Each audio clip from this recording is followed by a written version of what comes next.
il n'y a rien comme problème. Okay. Il faut qu'on retenir une chose. Bad or good publicity is a publicity. Parce que publicité à malam, na ya mabe, ils ala ka publicité. Nyonso bazolo ba wana qui non sur le stade de martyr wana. Ils akara publicité ba ça il a ka stade de martyr. Qui par exemple a problème quand tu écoutes la voix de Ferrigo là car ndengezana ndengez et bersaka wana au monde que robot ça la moment belo kozala consoler. Il bêta ça de martyr à Kangola. Azarali Sousouté, à Limoé. Il est où? Monsieur Héritier Watanabe est où? Nati Lokole, je le respecte beaucoup. Même temps, on a qui audio Nalandi Wana. Je me suis dit qu'il est pire que Maniké. Ah bon? Il est pire que Maniké. Pourquoi je dis collaborateur et puis en même temps azo qui n'a pas angle un peu local là bas mukala. Ah. Vous comprenez qu'il n'a un peu n'a pas angle local bas qui bas mukala. C'est que pas mérité prison. C'est ça. Parce que oh et quand ici nani yo comment ça peut maniquer ça ba audio. On a lo baké il y a ça pire que maniquer. On a ça maniquer 2, maniquer 2. Azaka na souci car à répondre. Mais différence c'est quoi il y a maniquer na Nati Lokole zani maniquer c'est s'assumer. OK. Maniquer c'est s'assumer mais Nati Lokole a beau batama. Mais ceux qui ont obito qui bah journaliste au Kofi Olomide interdire d'abord journaliste basa beaucoup plus na penché ya fali. Tout monde Nati Lokole, tout monde Thierry Mombaya, tout monde Baken Piana. Et en même temps, Nzemolo a 50 ans. Ceux qui ont 50 ans, 50 ans, vraiment, ils ont relaté les difficultés aux jeunes à connaître. Aux qui Nzemolo a Elga. Aux yeux, il y a un clip. Aux yeux, il y a Jérémy Kitoubou. Une très belle chanson. Bonsoir ma communauté congolaise. Ah, ils ont pas Nabino, na All Nation Store. Et pas ya maître Seti. Tous autres Kabiwa Rolia, Oyo, Nanga, Naye, Bisonyo surtout. Poliaka. Tozali awa na Tottenham L na numéro 121 High Cross Road postcode N17 9NR sorry. Soko leki restaurant Deluxe Mana topé Deluxe Mana au leki muke pavement au mati ka biso au mona na sukawana. Ou soit sur Outi Bushcroft, on a 123 230 242 76 et tellement cas juste liboso na biso awa.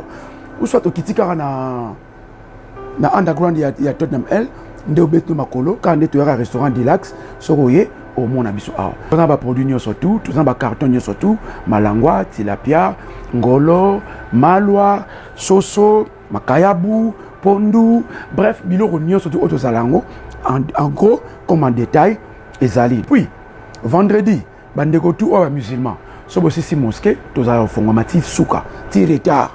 Tiba 22h, Tiba 23h.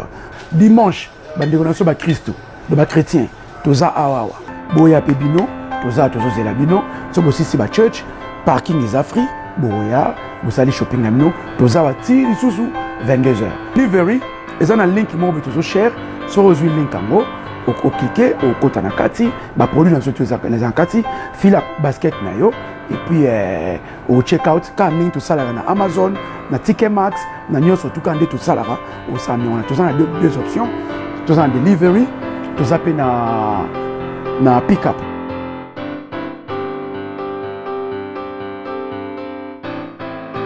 Voilà, vous êtes sur Bonga Loudia Télévision, fidèle ami internaute, vous qui nous suivez partout à travers le monde entier. Napesimino Bambo TP, merci pour la confiance au Bopé Sakabiso, confiance au Beau renouvelé la du jour le jour pour tout ça et la Rabino Moussala. Un grand merci à Tonton Promo depuis quelque part, Waza Kolandabiso. En tout cas, merci pour la confiance et considération. J'ai dit un grand merci à Francine Mavin, puis depuis Orléans en France, moi, là, Lokolo Pepele. J'ai dit un grand merci à Daniel Bonroquet, c'est l'homme selon le cœur de quelqu'un. Un grand merci à Batoutou, au Bazoa Dibakwa. à Kolanda Biso, continuez vraiment à s'abonner au maximum et ça la Biso bien surtout que sanate ko liker vidéo, to peut partager et que ça la force na Biso. Lelo, on va vraiment essayer de parler sur quelques questions d'actualité. On va parler sur le stade de martyr de Ferrigo là qui se prépare déjà et on va essayer aussi de prendre quelques actualités concernant Kofi Olomide Mopao au hasard vraiment que ça la une actualité tous ces derniers temps avec l'interdiction au Asalaki. Bon là journaliste ba ko kalisou te ko tanga ba kombo na ye et il y avait une liste de journalistes oyo bah, comme la bande qui publié, en tout cas, on va essayer de parler de toutes ces actualités avec mon confrère Jiguel Kabimba déjà. On a encore tout à l'heure, mais j'ai dit d'abord un grand merci au Dieu Tout-Puissant qui a permis à Seketo Kokatsu Kozala à Nakatinesika pour lancer la binôme Sala. Donc c'est pour la première fois au monde dans la Bonga Loudia télévision, mais Bisso, journaliste et surtout que nous sommes de la même famille, de son Tredaka, de Yambanaka, et ça là vraiment force na Bisso. Derrière la caméra c'est Lotis qui va devoir ouvrir le plateau pour ton côté Jiguel Kabimba avec qui nous allons faire cette émission. Jiguel Kabimba, bonjour et bienvenue dans cette émission. Merci beaucoup, bonjour Naomi Yaba, merci beaucoup pour les lots, tout ça featuring, hein, featuring. Donc je dis aussi un grand merci na tonton promo pour y taper sa opportunité. Ça dit que non, tout coûte dans les lots, tout ça l'émission qui tout vraiment banalise, tout ça vraiment banalise mort pertinente. Et en même temps je dis un grand merci na fidèle Lushima. Donc Bilengabou n'y en a pas sur Mbote Bisika Bozali, n'a pas si Mbote na maman Nanga Hiroki Bizimungu, n'a pas si Mbote na papa Dodo na Dallas, na Robo Sanate mon jeune frère Caleb Bizimungu. N'a pas chopé merci na Nengo Yambingai. Donc Mituna yayo voilà, Mitune Anga, bien Jiguel Kabimba, vous allez vraiment attentif parce qu'on va essayer de parler sur le point essentiel et ça sera vraiment une émission que je vous annonce déjà que ça sera une émission très pertinente et à la fin vous allez devoir Kokanga et le quoi. Alors Jiguel Kabimba, nous savons tous l'actualité ces derniers temps est dominée sur la préparation. Il y a Stade de Martyr, il y a Ferrigo là où ils allaient bon la date, il y a le 24 juin 2023 et aussi l'album Dynastie Oyoko ça la sortie officielle la date il y a le 3 mars 2023 toujours ça sera déjà le mois prochain et également on va essayer de parler sur Makamo Kolekana internet concernant Kofi Olomide tout le monde qui même l'arrestation de Maniké mais actuellement elle est en liberté provisoire et on va essayer de parler sur toutes ces actualités mais je vais d'abord commencer par le stade de martyr de Ferrigo là. On a été l'autre fois moi et toi na ma campagne Bisika puis musicien bandé ko répété et on avait vu l'ambiance ya kati ya Isika wana ndenge e bandé ko le kandeti na yo na ngambu na yo ozomona ba préparatif yango ezokinde ndenge ni. Ouais, merci beaucoup pour la parole. Toi et moi, on était là, on a vu comment ça s'était passé. On avait vu des musiciens au bazar qui vraiment concentrés, puis moral vraiment, et ça qui vraiment dans le boulot parce que tout le monde qui bat tout le monde que non, le 24 juin ils ont la show, il faudrait vraiment se préparer en conséquence. Parce qu'ils allaient bien été ces jours-là, dit que Jet Set ils allaient orchestre moi ya munene, comme on a des musiciens bazo yimba ba voix bimakito côté, ba tâtonnement, et ils allaient vraiment une honte pour l'orchestre surtout pour faire rigoler. Mais dans mon moment que ba musicien ba vraiment musa na bango c'est parce qu'il faut aussi souligner que le président fait rigoler, l'artiste fait rigoler, azana mboka te, azali libana mboka. Mais bato sala, musala na bango, le quoi la fait rigoler azaki sur place. Wow. Il faut aussi souligner que ces jours-là, première répétition, Oyo, Maman Laurent Tendance, chargée à communication, a assisté Nayango, oui, a assisté Nayango, depuis Azaki n'a pas tout donné donc la première répétition, donc il m'a peut-être envoyé à Monique, il y avait ce qu'on appelle la discipline, la rigueur, et puis, de toute façon, Oyo, façon, ça va monter sans autotune, c'est-à-dire que même dans ça de martyr, on a vraiment des difficultés. Nous avons trouvé une équipe solide, tout le monde peut danseuse, nous avons répété, au moins qu'il y a Moussa na bango, lingi vraiment Moussa na bango, et puis ça prouve à suffisance que les gens qui viendront ce jour-là, le 24 juin, on allez déçuter. Voilà. On allez vraiment déçuter, ça va vraiment bien se passer. Et on a aussi vraiment la batte vraiment, pour la motiver. Ce jour-là, boya vraiment belé. Vous pouvez se préparer vraiment bien. Et puis, tant qu'on peut faire rigoler à Koya, il y aura encore d'autres séances de répétition. Il y aura encore d'autres chansons. Il y a Dynastie volume 2. On va répéter Yango. Ce jour-là, ça sera vraiment chaud. Et vous allez concert vraiment la histoire. Et on continuera toujours à on va vraiment parler de ces stades de martyrs, mais on reste d'abord en ce qui concerne le préparatif, il y a stade de martyrs. Vous ne voyez pas que pour nous préparer l'événement OESA, dans le mois de juin, juin, mais ma répétition est pour ça la mois de février. Vous voyez pas que c'est très tôt, les musiciens vont peut-être se fatiguer. C'est très tôt, très tôt. Au contraire, Yango déjà ko banaka ba répétition pour beaucoup découvrir ba faille musu sutito comme ba pembe na ba marsuana. Parce que ngito ba no sala ba répétition n'approche déjà il y a événement au monde qui bo sala ba bloco mo précipitation. Beaucoup mieux ko répéter car juste parce que beau bêta. Bo répéter sous-souté pour que beau présenter le comment de qualité. On comprend. C'est la raison pour laquelle moi je le dis, je félicite vraiment l'équipe de Ferrego là, tous bazali contouré même à Total la Marambo Italie campagne il y a Ferrego là. Tout ça la période et après campagne, tout ça la période officielle il y a campagne les a connu parce que normalement ba préparatif campagne oh ba bien pré-campagne il y a concert et bandara les jours où ba annoncer que non l'artiste a kobeta boy. Ces jours-là déjà il faut déjà réfléchir sur les initiatives. Tu vois. Et là ça a devoir il y a ba fan, et ça a devoir il y a bureau, et ça peut devoir obliger ba musicien. C'est-à-dire que non mon nga na zaboy, il faut na ça déjà prêt. C'est ça. On voit na ça prêt et ça a ce jour en combiné na banité faut na ça la boy na fongo la voix na ça la boy na maîtriser boy. Il faut bandarango déjà. Au moins la question comme même pembeni il y a mois d'avril, mois de mai, répétition ils allaient vraiment sous-souter le quoi pas si tâtonnement et cause raté.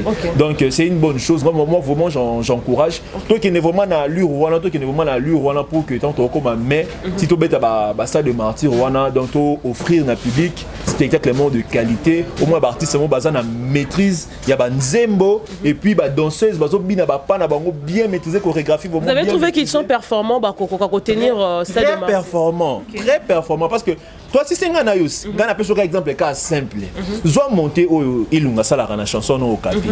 Bebi que ceux qui ont la performance to ko sala ngote, ya ngoni za ba chaba monter au mona ba artiste belé ba recours na ba autotune.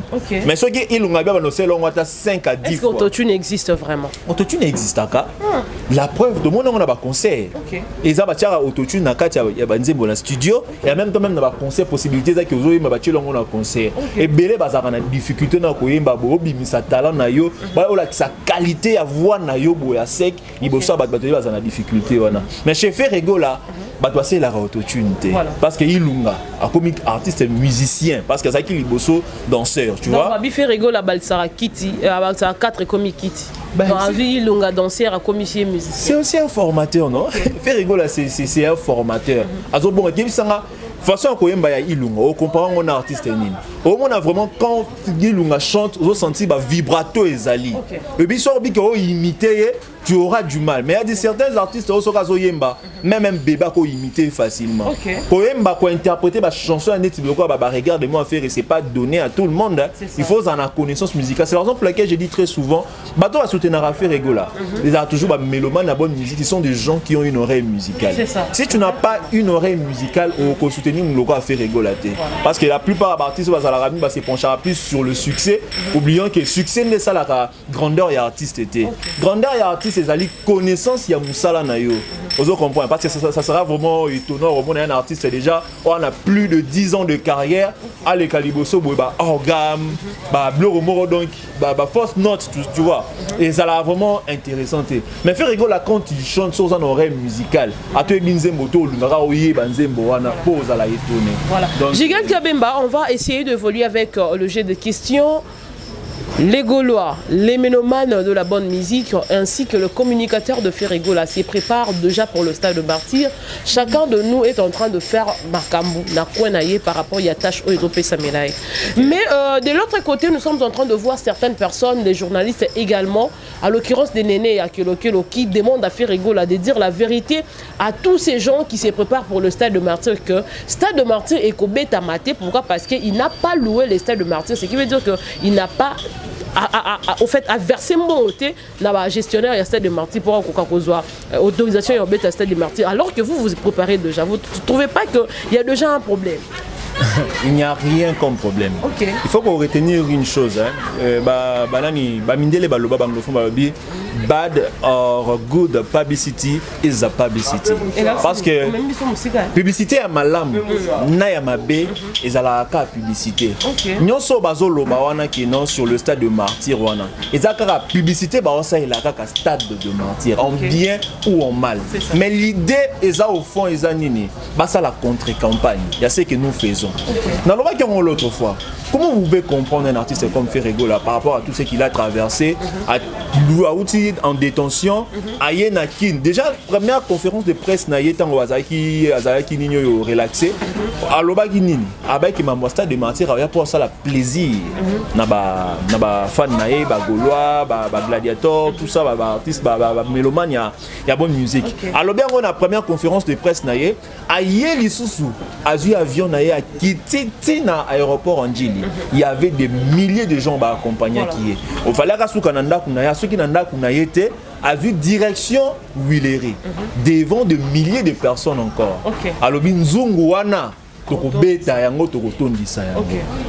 Et en même temps, on est à deuxième élément en même temps, aujourd'hui pour le stade de martyr, tous en a oyo a chargé de communication. Chargé de communication, azali molobeli artiste. Tant on y a zolo parce que les gens veulent que faire rigoler ça la R nyonso. Au moment stade de martyr on est kozala. Au moment stade de martyr on a sala ngo poende ba biso on a retourner yango. Il n'a pas ce ton là, c'est un leader charismatique. Tu vois? Faire rigoler c'est un leader charismatique. A dit que mutu na mutu ça na musala na yé. Vous comprendre. À propos du stade de martyr, Boyoka chargé de communication, ils allaient l'aura tendance. Et puis, à propos de l'aura tendance, Natigali Koyoka tel loko mon côté, ils allaient kolobakeno tel stade de martyr kozalate. Parce que nous là, tout ça a fait des déplacements, tout ça là pour un stade de martyr, tout ça la campagne. Parce que nous le quoi la fait rigoler. Na sérieux non soit ça na yango. À ça ça stade le stade de martyr, toi tcha baton nommé batou pour un stade de martyr et puis na fin stade de martyr kozalate. On est allé nango ba mauvaise foi. Ils vont continuer à ça la contre-campagne, ils doivent continuer comme ça la campagne. Voilà. Qui n'oublie pas, ce qu'ils font là, ils ont contribué kaka. C'est ça. Mambo est allé stade de martyr. Tu peux ça bon merci hein, parce qu'il y a des artistes qui sont en cara. Et on va continuer bongo vraiment et sunga biso pe makasi biso pe to kobesete Gaulois Gladiator. Mais je vais le misabino ba tombola bino ba tombola biso. Tango Gaulois Gladiator, très souvent je vous l'ai dit. Bola na ba biloko nyonso ba zoloba te. Boza na batu oyo ba ponela bino o que ceux qui ba zoloba, il faut boyoka. Vous avez vos communicateurs. Boza na chargé de communication. Informations sont importantes concernant le stade de martyr, concernant Ferrego là. Bozoyango na ba source moko officielle. Ba source au moni kende et pas na bango ne bozwaka ba vérité, makambo c'est ali Ferrego là. On sa boyoka la gauche. Na ka ba tombola makambo ya guide digital là. Moni maman la carato beti bango. C'est ça. Et puis si la personne wana sur la photo n'était même pas Guy. Parce que moi j'ai invité son tabelle, son tabelle ba tatouage li moi. Na invité. On a besoin d'apprendre biso yango. Vous comprendre. Ba yeba ki pourquoi ba télémisa ki les kambo guide digital parce que ba ni ba vendre une mauvaise image ya artiste. Soit disons Ferrego là, le coin la stade de martyr a ligne déjà l'exambeka. C'est ça. Voilà. Na biso pe toi Maël, mon Nigewana, bon l'Alexandre artiste a plus de 10 ans de carrière. Et surtout que son nom c'est 12 malins. C'est ça. Et en même temps, Azan entouré, dans ma communicateur, mon basé intelligent, bah il déjà bah Jewana. Tout ça sous que on a amené tout ça très bien organisé. Ce qui bon na blog on a bino bo sala musika bo sala kawana, ben information c'est belé bo ki ko exploiter au lieu de toucher toujours ba mbo faire. Taper bo toucher on peut c'est une bonne chose pour continuer ka la campagne bo ça là. Voilà, j'ai quelqu'un Kabemba, tout monde est stade de martyr et betamaki. Ah, liboso qui a grand wenge ba beti stade de martyr et après ko beta stade de martyr ba beta concert na bon VIP na na Pullman Grand Hôtel et jusque là on ne parle presque plus du grand wenge parce que to quand c'est un projet mon bezali et on a vu Fali qui a aussi joué son stade de martyr to yebi après stade de martyr na qu'est-ce qu'il est allé faire to mona qui est daki mbula ba Pierre Kandé Landaki et après c'est Héritier Watanabe qui est allé jouer le stade de martyr aussi. Il a livré son concert, il s'est passé ce qui s'est passé, tout le monde était là à Monaki ou Elekaki mais juste après Héritier Watanabe, on ne parle presque plus de lui. Et d'un côté Nabino, vous n'avez pas peur que le stade de martyr a fait rigola après Yango fait rigola à mon actualité. T'es faire à mon actualité, t'es faire à tirer la paix mon actualité, parce que faire rigola, il faut le savoir. Azan a une équipe très solide. Faire rigola, Azan mon camarade artiste oyo, Azan a communicateur et belé tous les jours. Il y a des éléments d'information, bah chroniqueur, bah ça là pour que faire rigola l'Obama. Mais pourquoi autant qu'il combo ya Fali, autant qu'il combo ya Baba toi Wenge, Baba pas la soit Wenge na ocha bango penser pour un respect parce qu'ils ne sont pas de la même génération que héritier na Fali. To vendre dans la génération wana. So tali concert ya Fali. Tu dis que Stade de Martyr c'est le plein d'abord. Et puis après le plein c'est le spectacle. Bah base à la satisfait dans spectacle. Sur le 2 points nani o a rempli car point moko. O bah base qui non satisfait ça qui peut-être le plein si je peux le dire. Tu es na héritier. Héritier côté le plein a failli resimbité. Quand on le bayango, tu es bien que ça qui n'a pas qui n'y a archicom les tessonné plein, mais au moins moi bah tu vas qui n'a bango. Mais ce qui est vrai côté plein a raté, mais côté spectacle il avait assuré. Tu vois. Mais Sucre, qu'est-ce qui fera que concert il a fait rigoler éthique à la histoire. Fait rigoler a eu cette possibilité là, il y a qu'on a différents spectacles, on a différents concerts, différentes productions, on a fait rigoler ce qu'il faut à quoi qui s'abat le qu'on a mis balai. Toi et moi savons très bien que faire rigoler est très populaire. Vous comprenez? Avant peut-être dans ça la descente, on a encore un mois d'août sur la popularité à faire rigoler. Maintenant ça va descendre, on comprendre que faire rigoler ça n'a pas roboté. Faire rigoler ça vraiment n'a pas fan au bazolinga. Puis on a tout évidemment tout solar, on a combien de gens sont capables de débourser vraiment de l'argent pour la soutenir, moi je belé, tu vois, vous comprendre. Donc faire rigoler côté fan, côté mélomane, on a c'est assuré il y aura le plein. On est à le premier point. Le deuxième point, vous pensez vraiment Moutou Oyo a Betty par exemple, concert live ou show, the show must go on. Concert on a jusqu'aujourd'hui, ils ont continué à bâtir ça millions de vues. C'est-à-dire que côté live, faire rigoler a échoué à côté. Il y a différentes salles. On est dans peut-être des salles qui ont fermé. Nazokoma. Moi t'es un gigaboy mon frère, ici que Zali. Donc concert rebelle à faire rigoler, ils allaient très apprécié. C'est-à-dire c'est quelqu'un au hasard maîtriser vraiment ba prestation n'engé zalaka côté la production donc il faut assurer mais c'est un performeur si je peux le dire. Vous comprenez? C'est-à-dire que le fait déjà que mon yango na connaissance ou azana yango musicalement, c'est-à-dire qu'il va assurer. Le fait à quoi assurer sur ces deux points là. Ndeko ça là que Atikala libella na histoire. Au tout début qu'est-ce que j'avais dit? Ferregola va jouer un concert historique. C'est la raison pour laquelle sur la libre intervention dans très souvent je dis quoi? Nabi Ferregola abeta ba concerté. Ferregola a organisé randé ba fête. Vous comprenez? Oui, Ferregola a organisé randé ba fête. C'est-à-dire que tant qu'on organise ba fête, tant que mutu aye na concert ya Ferregola, o la zonga na mawa. To azanga eloko moi ki ko luka. Azanga yango ta azonga nde na esengo. Qui par exemple a problème quand tu écoutes la voix de Ferregola car ndengezana ndengez bersakawana au monde que robot ça la moment bello la consoler. C'est-à-dire que c'est difficile pour une personne à assister à un concert ya Ferregola azonga la mawa azonga moté mais à consoler. C'est-à-dire que ce jour-là ti concert ndenge ko beta ti makamdenga oleka yeba ke histoire écotique là Ferregola ko marquer histoire. C'est-à-dire to zate na posa to comme na ba 120 000 wana nde bazoloba parce que tu es réalité, toi et moi sommes journalistes. On comprend qui m'a ramené les camas, mais ce qui est vrai, capacité d'accueil, il y a ça de martyr et qu'on a la respecter. Parce que faire rigoler à l'ingaba fan naïe. À l'ingaba fan, on a pas ça que l'écolo y a intérêt naïe, l'écolo popularité naïe, bah tout bas koufa, et bah mon naïe grand, bah ressentir n'a pas retouté. Il n'est pas dans ça. À ça la plein naïe, à ça la spectacle naïe, n'est si chaotique à la histoire. Parce que le stade de martyr, il faut te protéger. Le stade de martyr, il faut te battre. Il y a même initiative, il y a délocaliser ce qu'on appelle le VIP que nous tchango na Pullman, il y a chapiteau à Pullman le 1er juillet. Et puis ça pour protéger le bien public et en même temps protéger, sécuriser bah oui bazali ba fan naïe. Donc il y aura vraiment des surprises. Pour à peine à biloko ba salité biso to robakisa ndo mona ke kotika la na histoire papa ya héritier na expliquer bino donc c'est la question que les gens se posent aussi. Depuis qu'Héritier Beta ça de martyr à Kangola, Azarali Sousouté, à Limoé, il est où? Monsieur Héritier Watanabe est où? Héritier comment dans Luka? Héritier comment Luka? Bon, moi je comprends, hein, je comprends. Moi, sur le bel logo mingi, moi je le respecte. On a un enfant sur le fait. On va comprendre. Sur le bel logo mingi, on bête l'ango basete mingi, Souka eloko on est melio. On a folie moi. Il faut voir les eloko liboso na lobby par rapport ya ndenge bolo ba kalimo. Mais deuxième chose, héritier Watanabe a besoin quoi apprendre.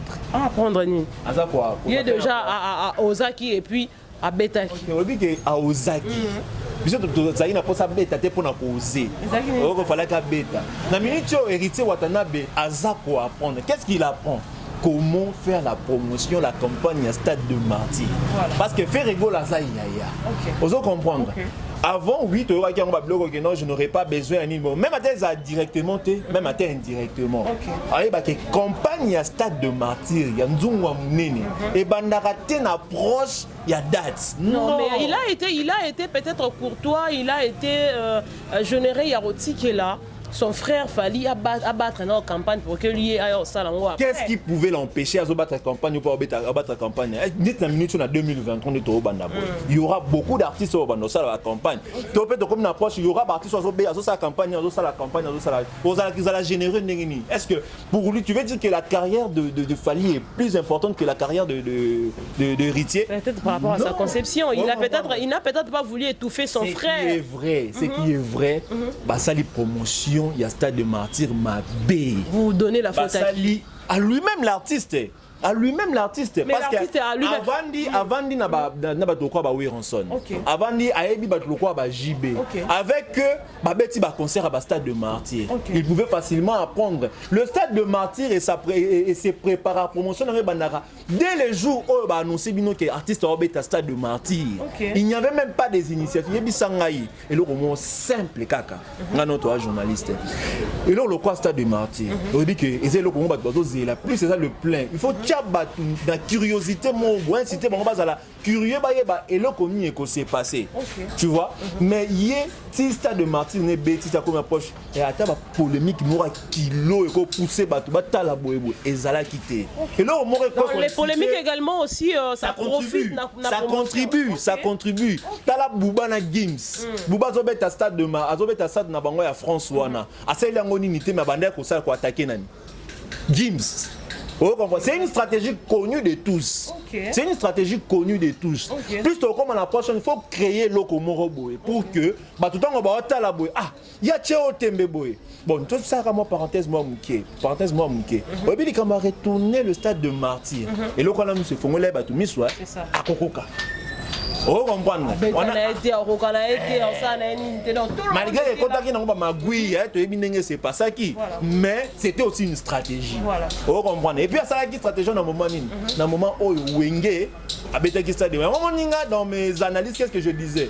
Bon la nailo ko ba osala te bon betango kara ba to ba timba ke loko wana te. C'est ça fait partie il y a ba stratégie et manka qui héritier. Oh, comprendre. C'est ce qui a poussé même les gens à dire que non héritier comptait plus sur Weranson, sur JB Piana. Il y a même des gens, même la Pemene, il y a Stade de Martyrs, il y a date, il y a proche, il y a Stade de Martyrs. Bon, c'est posé la question, est-ce que héritier a cobé ta stade? Tout a cobé ta stade T.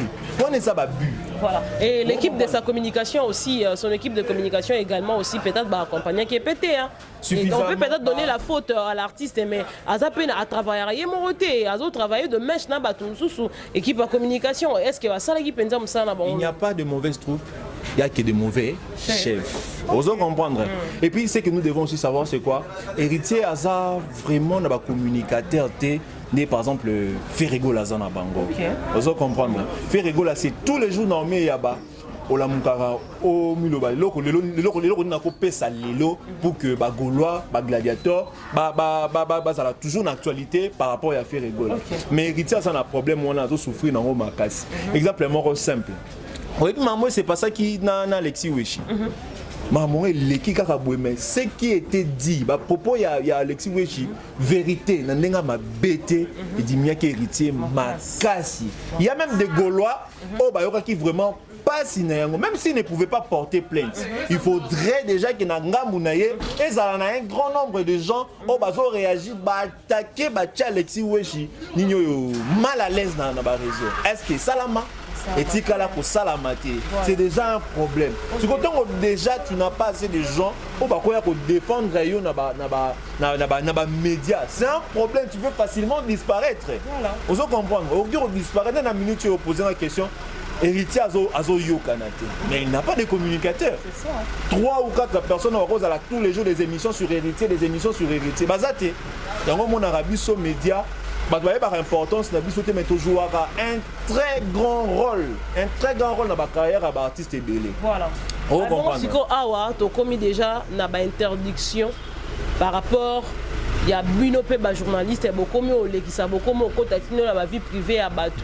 Et tini biso pe ka to ko tamba moko na kata sujet yango wana o lelo Koffi Olomide la légende à interdire na un nombre de journalistes en tête na bango Nati Lokole batanga kalisusu kombo na été na ba émission. Pourquoi? Parce qu'ils sont allés jusqu'à la vie privée na. Est-ce qu'il était important pour Koffi Olomide à interdire parce que ba compte na vie privée na?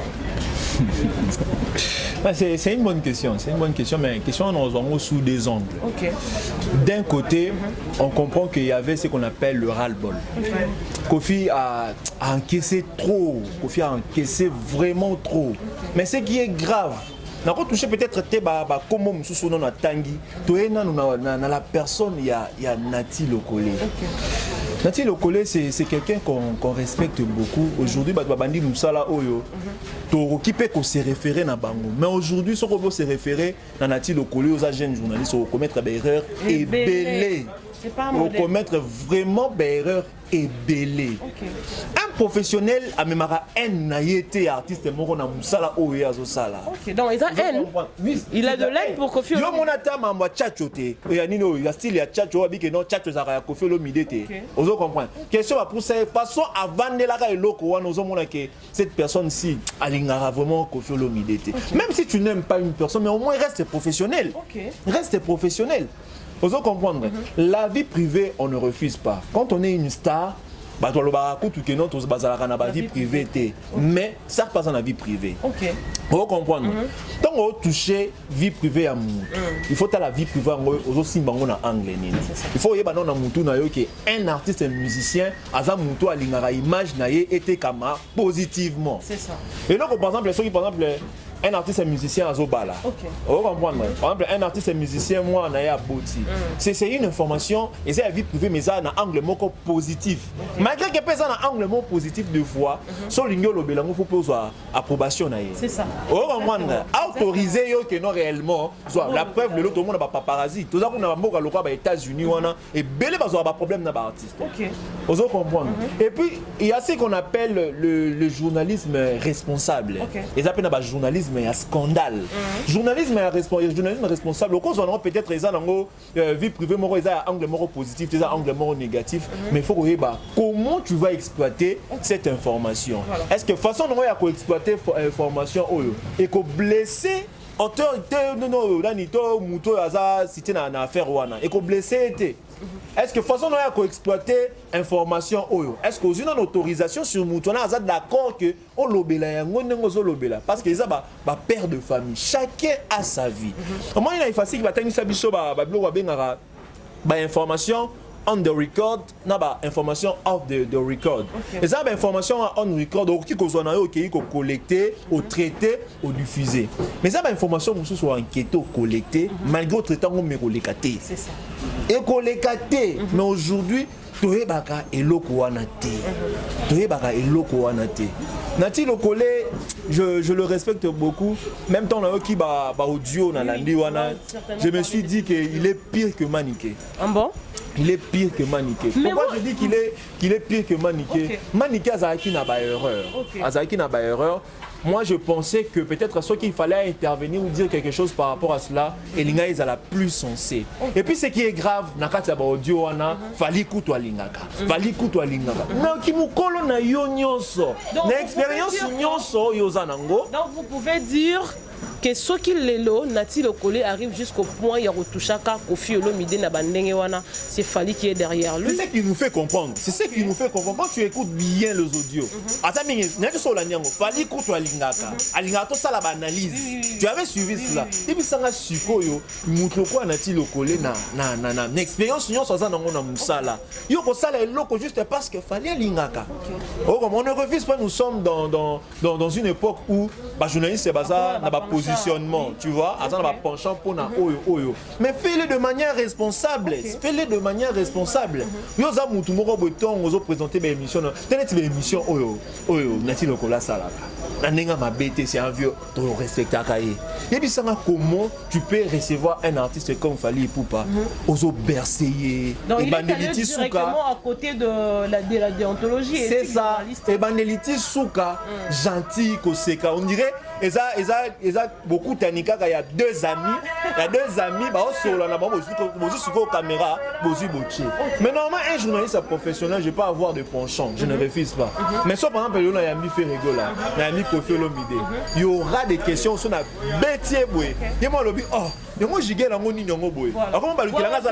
donner même l'exemple de la question que j'ai pu poser à Ferrigola lors de sa conférence de presse. Tu sais que tout le monde était presque contre moi. Alors moi je m'étais dit que là je me suis mis dans ma peau, il y a journaliste. Donc je ne peux pas bercer Ferrigola en lui en plat président ou quoi que ce soit parce que il est mon invité peut-être si je peux dire parce qu'il faut te poser ma question. Mais netika on dirait lokowana et comment kolongwana kati ya bato. Est-ce que c'est le fait de beaucoup plus aimer l'argent ou le fait de la confiance artiste a besoin confiance en 100%.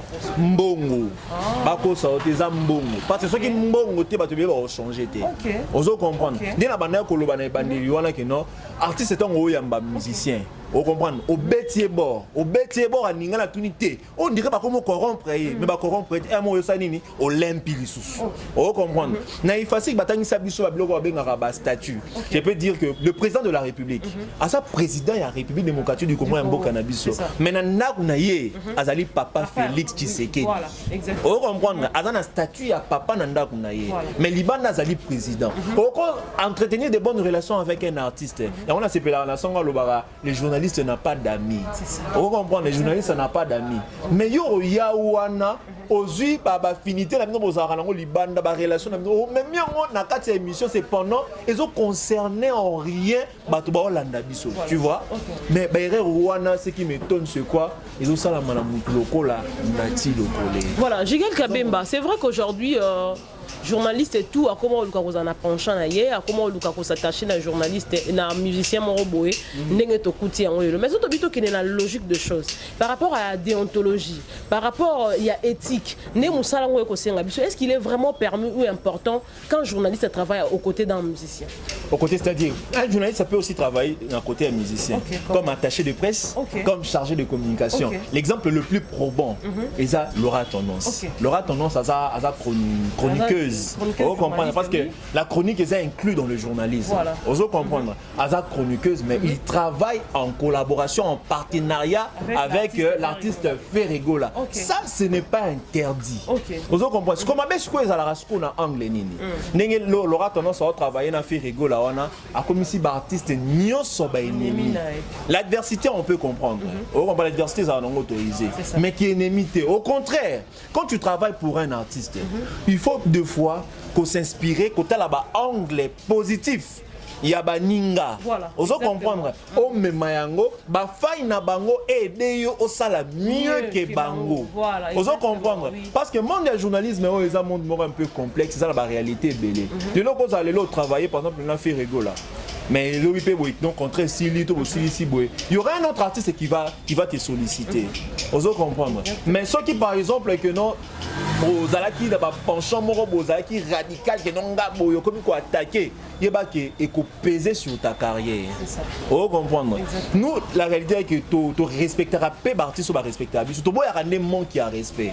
Tu vois, un chargé de communication professionnel à la ramuto rancunité. Un attaché de presse professionnel à la ramuto rancunité parce que un attaché comment on appelle ça, un chargé de communication à la local pont entre la structure na le public. On comprend. Attaché de presse à la local pont entre la structure n'a pas organe de presse. Donc il faut entretenir de très bonnes relations avec tout le monde. On va le voir très souvent que chargé de communication, toi ça la communication, parce la qualité mort très sociable. Il parle avec tout le monde, puis il évite à rancune ma casse. Ça fait partie de l'expérience et de la maturité. Maintenant les statuts, il y a Nati Lokole na Katia, groupe d'accompagnement, il y a Fally Ipupa, Ezanine. Est-ce que c'est un attaché de presse? Est-ce que c'est un chargé de communication? Est-ce que c'est un agent marketeur? Est-ce qu'il est qui? toyeba sa vraie position, son statut au fait par rapport il y a musala na 4 orchestre. Ça vraiment j'aurais vraiment du mal à le bango avec précision parce qu'il faudrait aussi avoir de retenue mais par rapport à ce que nous voyons apparemment c'est un collaborateur. Par rapport à ce que nous voyons apparemment c'est un collaborateur et puis en même temps azo kene na ba angle un peu loko la ba mukala. Vous comprenez que un peu na ba angle loko ba ki ba mukala.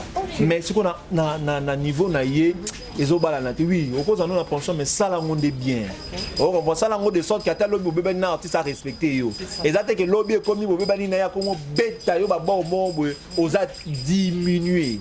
On comprendre, on a diminué. Et donc on a vraiment et ça l'a bien été. Et puis même attends les camotos le bas qui a mambo et tali ba vie privée y a artiste. Les longs on a cause on a critiqué Fally musicalement. Na souki ka la musique. Remarquez même ba biso to ça la banalise même yo Naomi ya ba même ngai ba ya na su ba ça la ba nini. To ka marambo ya Niki Menga. To ka marambo même ya ba Marco si ça commence ça la ba nini boy. Est-ce que vous touché eloko wana? Attends qui était parce que on est c'est sa vie. Vous comprendre. C'est ça. Vous comprendre. Ce qui musicalement ça les force notre roya to koloba beto porte za rapide pencher na ba critique au lieu na ba insulte. C'est ça. Vous comprendre. Les par exemple to rock quelque part. Au kutani na artiste au sous beaucoup tani ni boy. Alors qui peut-être que ça lo ba remarque peut-être côté critique musicale non ça là. Mais au moins à ozana dans ya makasi pour non hote pourquoi pour aussi la qui professionnel. Voilà. Vous comprendre. Parce que nous voyons aussi d'autres communicateurs au ba ozala attaquer na banzela. On a angle moko ya mabe. On va dire creuser au côté tina libulu ya vie privée les ama be makasi parce que là on va ressentir na bango les ama même ressenti que yo na ngai. Voilà. Ozo comprendre. Tane ti makambozo lobaki non ngakutu na yebi 4. Est-ce que c'était important de dire cela? Alors qu'il y avait déjà le feu qui s'enflammait déjà. Oh, et quand ici même des prison, toujours quand maman Mbouana. Donc est-ce que c'est que pas mérité prison? C'est ça. Parce que oh et quand ici nanyo comment ça peut maniquer ça ba audio. On a le baquet. Il y a ça pire que maniquer. On a ça maniquer 2. Et diminuer ma casse. Dans le collège ça maniquer 2. Mais là si on a tout dans notre question parce que l'autre quelque part à outé kolobaki non, ils a haine. Nango ya nature le collé vis-à-vis à Koffi Olomide eza ya nini au fait et outi wapi kasi toto remarqué yango aussi total ba émission belé à nature le collé parfois ba rancune marambo ezaki sur nini boy à chaque fois quand il y a une émission les camo les autres concernés Koffi Olomide mon ara soit il est mal à l'aise soit il faut ça va bloquer moro boy oh ko ça na nio ils a la positivité en faveur ya Koffi Olomide donc net marambo vraiment dans la réalité oh comprend il y a côté li yango nini ça lui concerne c'est ça à côté li yango nini soit c'est fallait ndoti ndaito lo ba bongo ba chroniqueur baza ebelo pe basali ba combo apparemment ba kipe na bango ngote mais ya luki moi heureusement pe ni toujours que c'est parti en Ambroise ndem da tiango en ligne. Moi je ne pense pas. Est-ce que vous pensez vraiment que c'est parti en Ambroise nda tiango en ligne? Bon ouais, connaissant la façon dont on a dit mais ngai nazana eloko lobate que pour dire que non c'est tel thème. Moi également je peux faire une analyse. Moi je me suis dit que c'est lui-même Nati Lokole ndé atie ba vidéo wana plutôt ba audio wana pour que les gens peut-être azaka na souci car à répondre. Mais différence c'est quoi il y a maniqué na Nati Lokole zani maniqué c'est s'assumer. OK. Maniqué c'est s'assumer mais Nati Lokole a beau batama. Mais ceux qui ont obéto qui n'est pas parti en brase. Alors que le Messie Mboma et le Messie Nati Lokole en est solola avec un certain Mboma.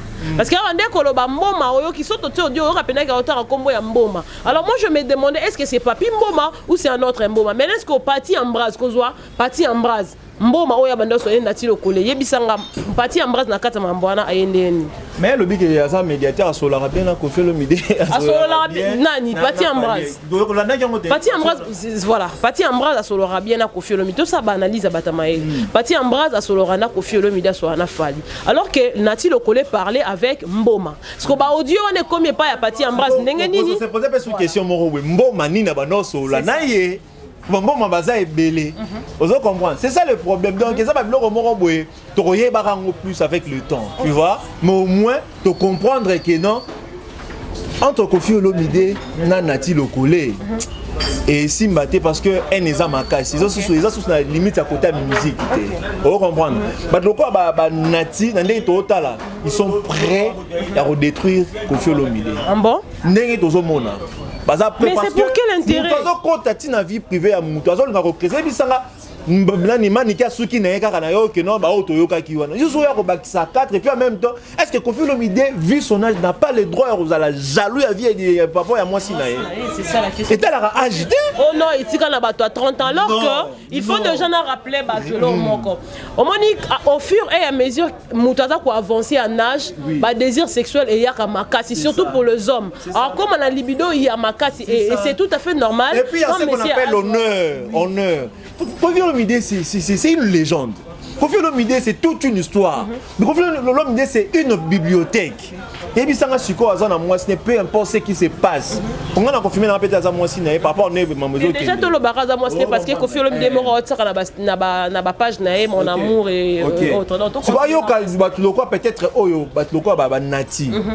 Parmi les grands journalistes autant que l'histoire dans mboka na biso azate ça c'est une vérité on comprend total batloko là ba aigle azamwana peu importe ce qu'il pourra faire aujourd'hui aigle ya mazua on comprend akokoma na niveau ya Koffi Olomide na bato nyonso ba manike nyonso wana baza bato ba kotelema ba faire face na Koffi Olomide mais soit yo kasikoyo muto peut-être bazo partager vie na ye azala diminuer na bateau non basala ta poussière il y a oyo Koffi Olomide a réalisé ça fait très mal ça fait vraiment très mal non pour Jigel Kabemba Koffi Olomide musicalement ça peut aller mais toucher na vie na ye et surtout ba circonstances faisaient ko entourer maman divorce na lia toyebi yangote na maman lia toyebi yangote ya maman ni dit ça dans lobby que non par rapport à maman sur les cas bateau ça va makeler les chroniqueurs boye bata même pas 5% il y a réalité na maman sur loba boye bata 5% ya o ezala qui vrai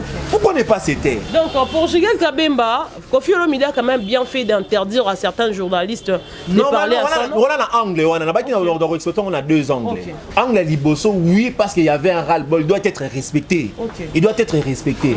Mais je ne voudrais pas ezala moulay toi interdire batunion parce que yo mon auto le belo remoro na ibandelo abi bad or good publicity is a publicity parce que artiste ba vivre rapper na eloko wana plus par le belayo en bien ou en mal au tika la kara na actualité tu vois parce qu'il y a des artistes au bazalaka ba régner d'abord artiste au bassin à succès tu vois pour que continuer à régner il faut qu'on parle de toi mais son total il peut bien journaliste au Koffi Olomide interdire d'abord journaliste basa beaucoup plus na pencher à Fali tout le monde a Nati Lokole tout le monde Thierry Mombaya tout le monde Ken Piana tout le monde Demer Nyangi basé belé au basa na pencher à Fali au monde te kaza quand même na raison ya robo na yé que bas bato na bas sangisa yé na Fali ya ngona lobby que non na zio sous deux angles na c'est vraiment sagesse pour le que non na lobby ngona zio sous deux angles na angle liboso parce qu'il y avait un ras-le-bol. Deuxième angle parce qu'ils ont diminué artistes.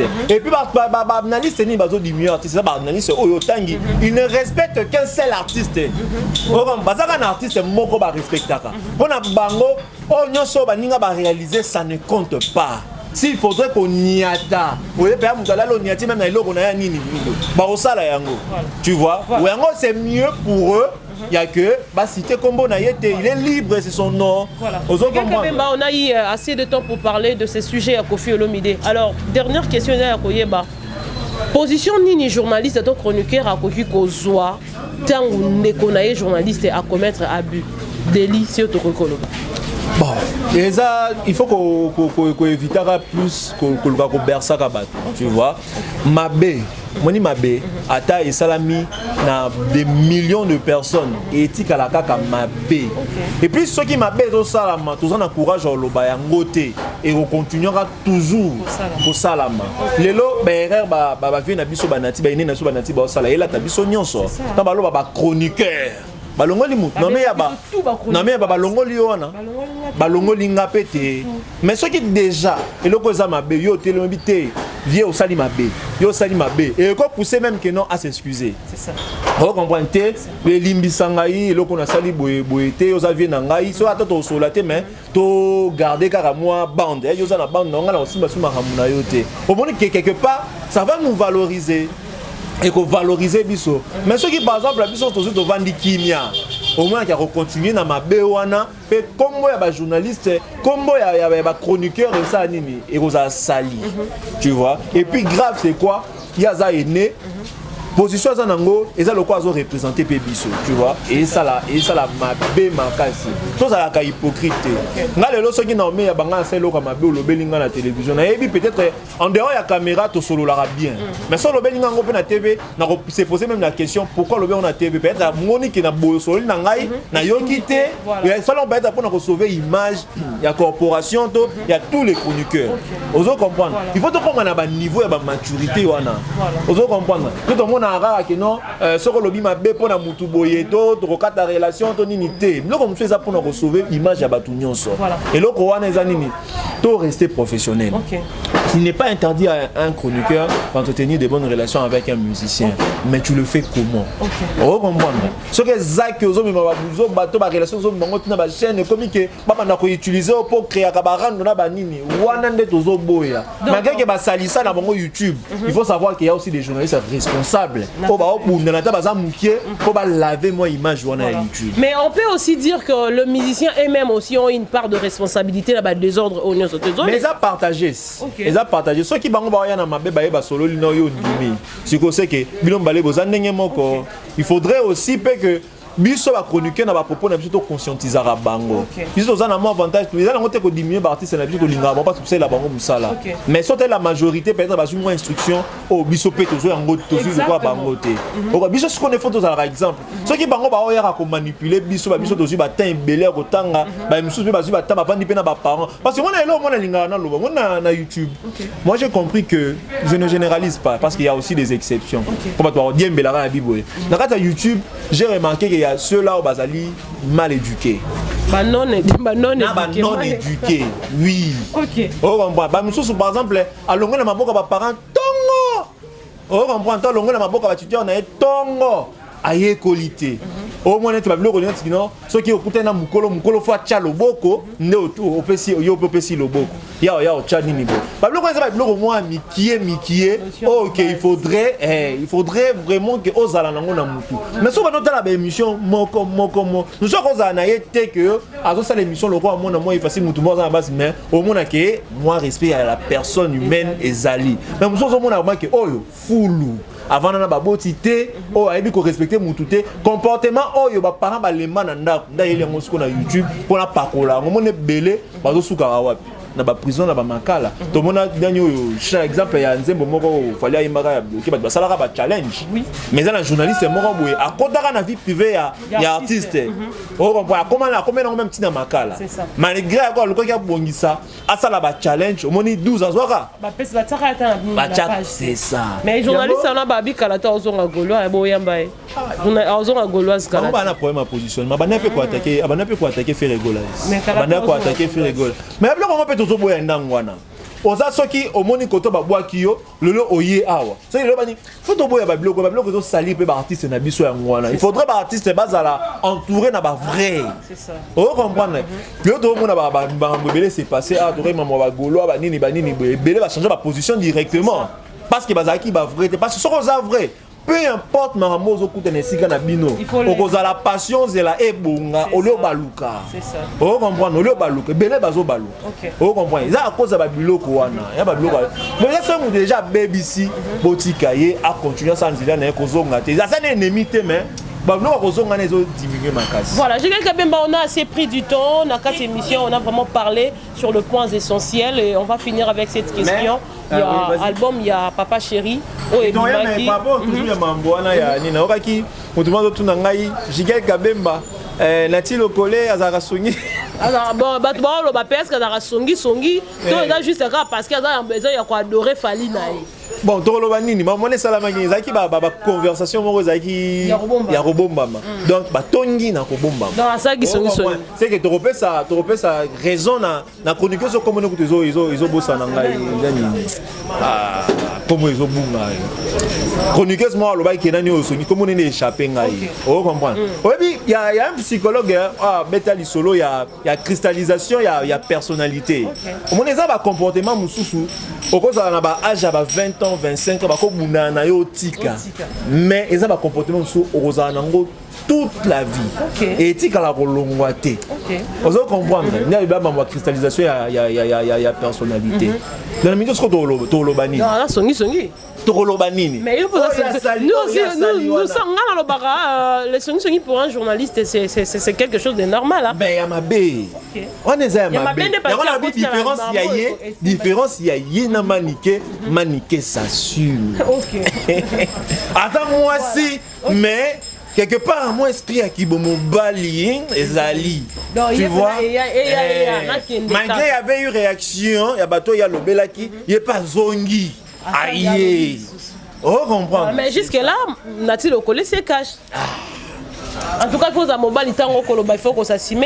J'étais tout à l'heure en train de parler sur l'album Il y a Papa Chéri, il y a balle de match. Déjà, c'est comme si ils ont eu canapé, mais déjà les 14, bon, pour parler de ce volume. Bon, pour le bakezo, canapé, ça m'étonne, mais Papa Chéri a bêta. Il faut comprendre que l'album là, les albums, il y a musicien, il y a Papa Chéri, tu vois. Donc, peut-être comparer on a l'album, quelque part, il faut ça réserve dans l'angle là pour que non, et ça album. Il y a un musicien. Donc c'est un album qui est très consommé vraiment par le public. Et en même temps, Zemoloro a 50 ans. Ceux qui ont 50 ans. 50 ans, vraiment, ils ont relaté les difficultés aux jeunes à connaître. Aux qui Zemoloro a Elga. Il y a aussi un clip. Il y a Jérémy Kitoubou. Une très belle chanson. Dans l'intervention, dans l'interprétation, il y a Joski. Donc c'est un album qui est reconsommé en haut. Non, Papa Chéri a aussi battu. Papa Chéri a fait une œuvre de qualité. Non, Elga. Nathalie clip, il y a Elga. Moi, je pensais qu'on allait tomber sur un clip où il y a style, il y a Kala, il y a Kilelo. Mais on a dit clip, et ça a plus de Kilelo que le clip, il y a artiste belé. Donc, on a dit éclairage, il y a clip, qualité à clip, que Papa Chéri, c'est un artiste au hasard à jour. C'est un clip digne de son rang. Digne de son rang, vraiment. Et puis, ils s'adapter dans un moment où il y a un clip de Salama. Donc, je dirais vraiment, ça va félicitations, vraiment, na Papa Chéri pour œuvre pour ça là, pour se déjà, premier volume, nous allons continuer à consommer. Le roi pas une initiative, il y a la deuxième volume, nous consommons ensemble. Parce que ça, on sur le plan artistique. Au moins, Papa Chéri, dans l'orchestre, va bosser vraiment dur. Va bosser dur. Au tali ba maloba na kati ya banzembo. Au sentir que non, 10 ans on a vendaki, ezaki 10 ans il y a pas mbate. Ya ngomoni ba tebele, mabanga ya kala, mabanga ba kufa, tout ça. Mais quand nous ne t'oublierons jamais. Trop de monde, ça n'a pas na mabanga. On dit que ça raison pour les missionnaires le bata bête, tu vois. Donc les bateaux bango balinga qui continuer ko chéri. Donc faut pas rendre toujours hommage. C'est-à-dire que Mouto a yo kabanzembo il y a balle de match après 10 ans, après 15 ans. Alors il y avait un Cardozo Momba qui existait. Non, une mémoire. Oh oui, c'est ça.